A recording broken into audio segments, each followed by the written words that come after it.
The Cleveland Rape Crisis Center is one of the largest independent organizations in the nation, helping hundreds of thousands in Northeast Ohio. Today, its leader and CEO is stepping down. Sondra Miller has been at the helm of the center through some of Cleveland's most defining moments. Maureen sat down with her, Maureen Kyle that is, sat down with her to talk about her tenure and where the organization goes from here. When you look back, how does it feel? Yeah, it's been an incredible 15-year journey. And a journey to be incredibly proud of, especially considering Sondra Miller set out with one goal in mind. How did you end up here originally? How did I end up here? I started my career in public relations, and I had a very altruistic voice in my head that said, if you're gonna work this hard in the world, it needs to mean something. And that was the voice that I followed into nonprofit. When Miller first stepped into the Cleveland Rape Crisis Center, it only had 16 employees. The hotline rang steadily with crisis calls, but there weren't enough counselors to help. So unfortunately, survivors would call in and ask to schedule an appointment, and we would have to put them on a waiting list.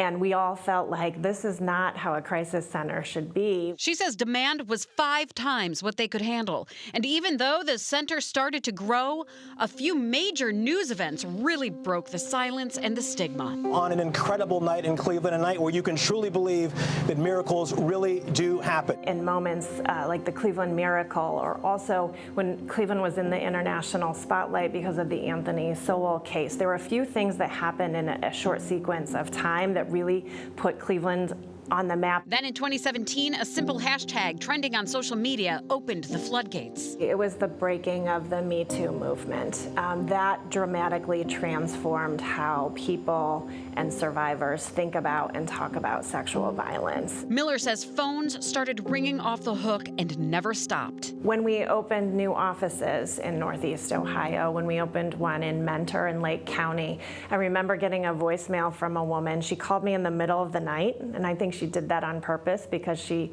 didn't want me to answer the phone. And she left me a message that says, I'm 84. This happened to me when I was 10 years old. There was no one to call. There was no one to get help.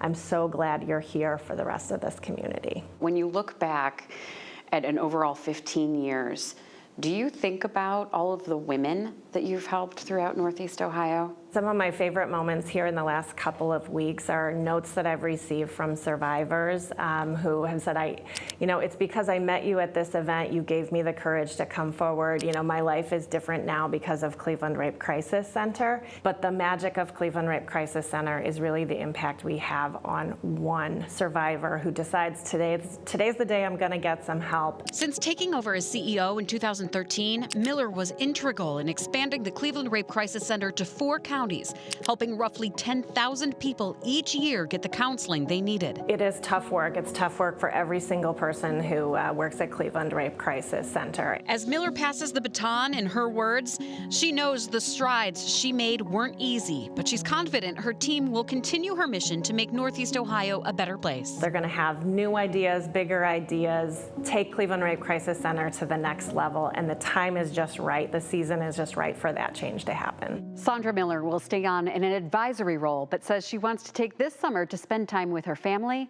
and travel. Maureen Kyle, 3 News.